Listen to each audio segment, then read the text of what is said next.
semuanya, selamat pagi menuju siang.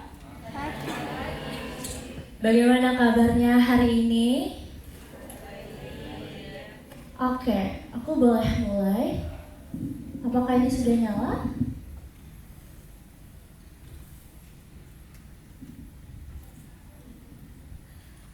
Oke, how are you today?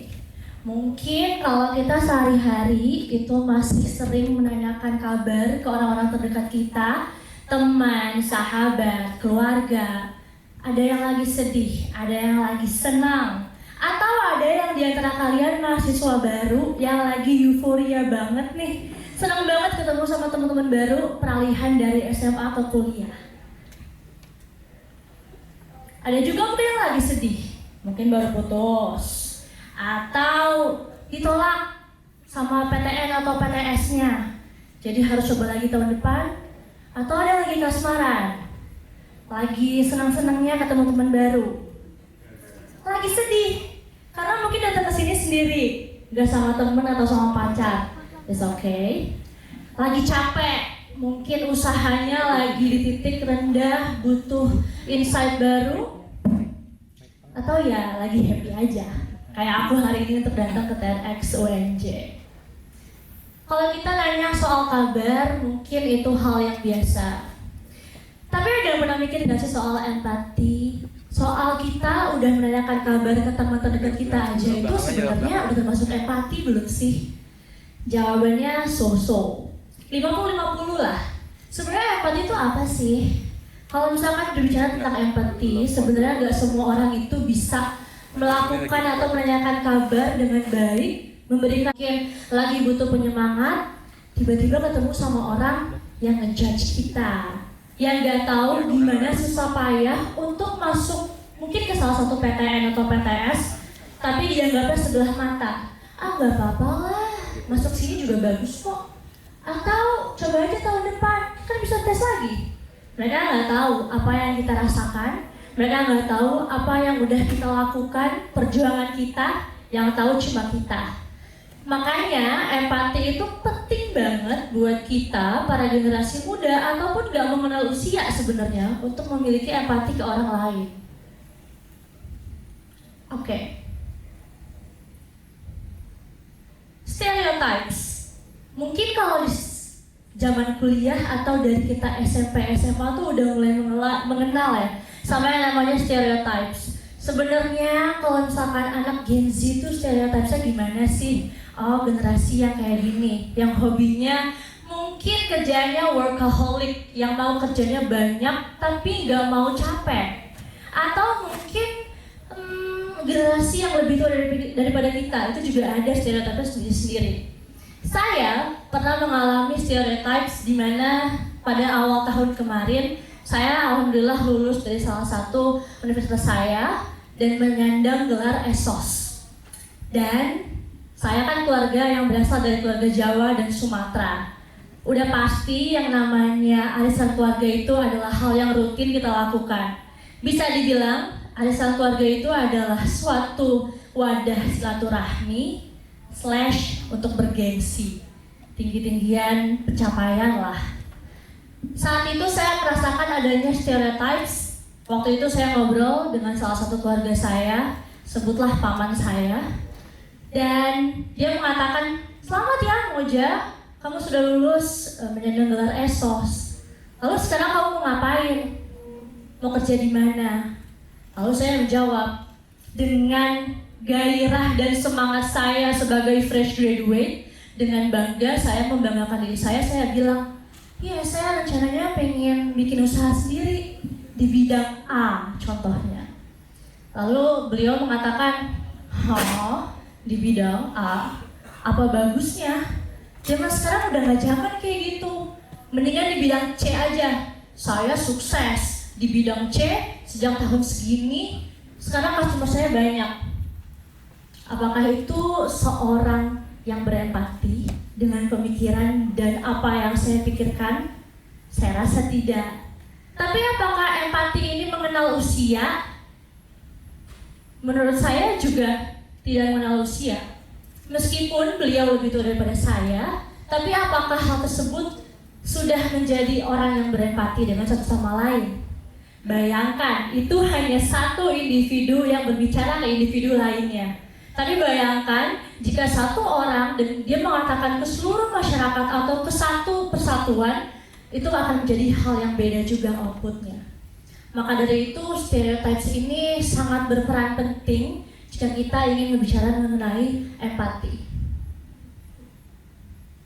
Nah, dari kisah tersebut sebenarnya keadilan sosial tuh berhubungan gak sih sama empati? Udah pasti jawabannya sangat berhubungan. Sejak saya kuliah, saya juga banyak bertemu dengan teman-teman baru, mengikuti berbagai kegiatan, sehingga saya dapat merasakan apa yang orang lain rasakan. Contohnya dengan mengikuti pengabdian masyarakat, mengajar kepada anak-anak yang tidak mampu, merasakan bagaimana rasanya susah ya ternyata mengemban pendidikan. Berarti yang saya hadapi saat ini harus patut saya syukuri. Dan hal itu gak semua orang mungkin bisa merealisasikannya. Oke, kalau kita bicara soal zaman sekarang, ada banyak banget hal-hal baru yang timbul. Salah satunya adalah social media, di mana kita udah bisa bebas berekspresi, membuat satu akun dengan begitu mudahnya. Tapi sayangnya nggak banyak di antara mereka itu yang paham cara menggunakan social media dengan baik. Contohnya, saya berdiri di sini karena kehadiran sosial media ini sendiri. Tanpa ada sosial media, mungkin saya nggak bisa hadir di sini. Tapi sisi negatif lainnya adalah cyberbullying, hoax.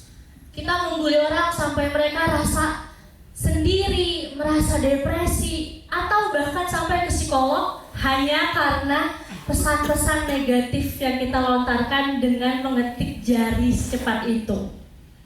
Pernah nggak terpikirkan di antara account-account fake itu yang mungkin membahas mengenai kejelekan seseorang, yang bahkan dia tidak mengusik seseorang di dalam hidupnya, tapi apakah mereka itu memikirkan mengenai empati dari korban ini? Dan jawabannya pasti tidak. Dan itu adalah kegiatan yang menurut saya cukup sangat miris dan sayangnya masih terjadi di negara kita dan di kota ini, di Jakarta gitu. Jadi sebenarnya ada nggak sih hubungannya antara kesenjangan dengan empati? Yes, jawabannya ada. Pertama, karena adanya sikap dan prasangka atau stereotip tadi dengan kesenjangan. Jika kita berbicara dengan orang dengan menggunakan prasangka kita, stereotip kita, yang dimana mungkin kita ngobrol dengan orang yang, mohon maaf, statusnya mungkin berbeda, pasti dengan mudahnya kita melontarkan kalimat-kalimat sesuka kita tanpa memikirkan empati dari orang tersebut.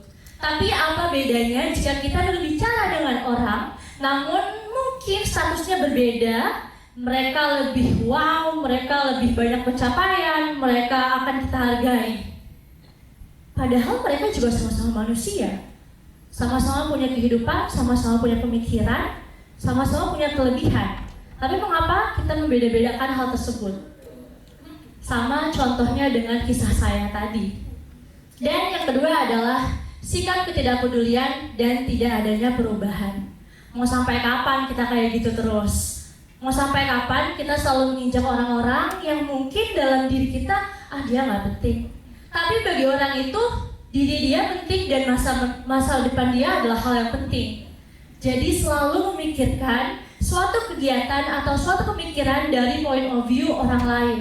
Jangan hanya dari point of view kita sendiri sebagai manusia.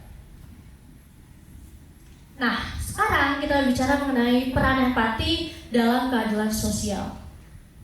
Yang pertama yang bisa kita lakukan, kita memiliki dasar kesadaran. What if? Itu hal yang paling penting. Kita mencoba untuk menjadi orang lain dengan pemikiran orang lain saat kita mendengarkan cerita dari orang tersebut. Mencoba untuk menghargai, mencoba untuk mendengarkan sebaik mungkin. Lalu yang kedua, ini sudah masuk ke tahap aksi. Contoh, saya bergabung dengan salah satu organisasi yang mungkin bisa untuk mewadahi para pengusaha-pengusaha untuk membantu pemikiran dan juga visi-misi mereka agar dapat terrealisasikan. Nah, dengan adanya penghubungan terkelompok ini, setidaknya saya memiliki aksi untuk membantu orang lain untuk mencapai goals mereka. Dan ini adalah hal yang paling sulit. Yang terakhir adalah pendorong dari aksi itu. Kalau kita sudah punya organisasi, punya teman kelompok yang baik, yang positif, kita memiliki hubungan dan kita akan melontarkan ke pendorong dari aksi. Taking some action mungkin terdengar mudah, tapi tidak semua orang itu dapat melakukan aksi tersebut. Maka dari itu setidaknya dalam sehari kamu menghargai 1 atau 2 orang di hadapan kamu untuk saling berempati satu sama lain. Lalu ini tahapannya. Yang pertama, mendengar. Mendengar tidak cuma hanya dari kuping kanan ke kuping kiri, tapi kita meresapi, mendengarkan, memahami, dan juga mengakui bahwa pendapat ia ini dapat dielaborasikan ke depannya. Jadi nggak cuma hanya mendengarkan saja. Selain mendengarkan, yang pastinya kita memiliki pikiran positif. Di sini ada positive mind, positive vibes, dan positive life. Apabila kita memiliki orientasi yang positif, memiliki dampak yang positif, sehingga yang ke depan ini juga akan berbuah baik untuk orang yang kita ajak bicara atau membutuhkan empati atau afeksi dari kita. Kita tidak tahu apa yang sedang mereka lakukan, apa yang sedang mereka jalankan.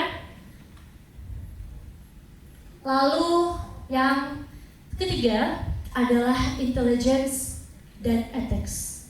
Menghindari stupidity atau hal-hal yang tidak baik, yang melenceng, dan hal-hal yang merugikan orang lain. Nah, intelligence sebenarnya tidak bisa dipungkiri, kepintaran itu dapat menjadikan stereotip setiap orang itu memiliki empati. Banyak juga kok ternyata orang yang berintelligence, intelijensinya tinggi, yang memiliki prestasi, ternyata dia malah justru nggak punya empati. Jadi sebenarnya empati itu dibangun dari rasa dasar dalam diri kita yang kita tanam sejak kita kecil, yang berkembang dari budaya kita, keseharian kita, sehingga dapat membentuk etika. Etika ini adalah jalan untuk menjadi orang yang memiliki hati dan empati dengan orang lain. Dan ini hal yang gak mudah. Dan yang terakhir, mendengarkan dengan empati.